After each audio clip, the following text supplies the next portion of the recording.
May nakapagsoli ng gunting ni Nurse Karen na galing sa linen kitchen, samantalang alam nilang dinala ito ni Moira.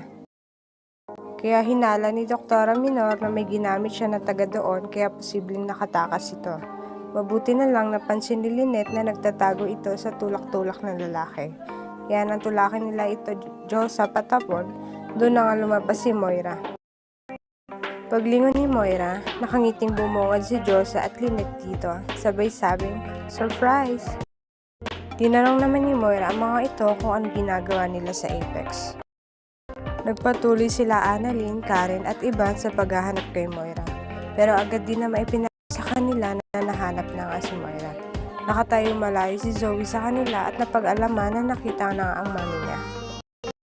Sa tulong ni Lynette, hinarangan niya talaga si Moira na makatakas. Nang dumating na si RJ, sinabihan niya si Moira na wala na itong matatakbuhan. Kaya naman kinausap niya na sabihin ang totoong nangyari kung bakit siya nagawang hilain ito pahulog sa hagdan. Dahil nakita ni Moira na mukhang wala na nga talaga siyang kawala at pinipilit na siyang paaminin ni RJ kung bakit niya ito nahila sa hagdan. At si Zoe, halata mo sa mukha niya na sobrang kabado sa aaminin ng mami niya. Tinuro ni Moira ang dahilan at sinabi na dahil sa babaeng iyon.